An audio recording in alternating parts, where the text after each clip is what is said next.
ભગવાન દ્વારકા બાજુ ગમન કરતા તે સમયે ત્યાં આગળ કુંતાજી મળ્યા ભગવાનને. કુંતાજી ભગવાનનો માર્ગ રોકીને ઉભા હતા. કુંતાજીએ પ્રભુને ઉભા રાખીને કીધું, પ્રભુ એક વસ્તુ જોઈએ છે, મને આપતા જાઓ. દ્વારકા જતા જતા ભગવાન વચ્ચે ઉભા રહ્યા. કુંતાજીને ભગવાને કીધું, માગો, હીરા માણેક મોતી રત્ન જર જવેરાત મહેલ ગામ વિભોગ જે માગો એ બધું જ તમને સમર્પિત, જાઓ. તે કૃષ્ણ આ બધું કશું જોઈતું નથી.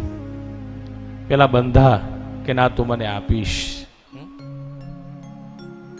વચને ભગવાન બંધાયા છે. કુંતાજી શું માગ્યું ખબર છે? કીધું કે ભગવાન, આ જગતમાં જેટલું દુઃખ છે ને, આ દુઃખ બધું તું મને સમર્પિત કરી દે. વિચાર કરો, છે કોઈની તાકાત અત્યારે દુઃખ માંગવાની? અત્યારે તો શેક દુઃખ પડ્યું એટલે ભગવાનનો દોષ ઠેરાઈ દે. એટલે ભગવાન રામજી નહીં 14 વર્ષનો વનવાસનો દુઃખ એમણે વેઠ્યું હતું ભગવાને. કે બસ ભગવાન આપવું હોય ને તો આ જગતનું દુઃખ. ભગવાન કે માગી માગીને દુઃખ શા માટે? દુઃખ કેમ?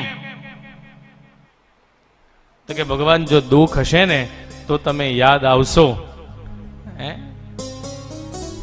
બાકી એમને યાદ આવવાના નથી.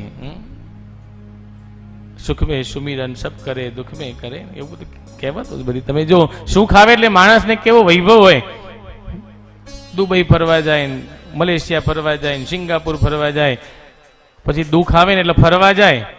પછી ક્યાં જાય? તો કે દ્વારકા જાય, અંબાજી જાય, ડાકોર જાય. રસ્તો બદલાઈ જાય.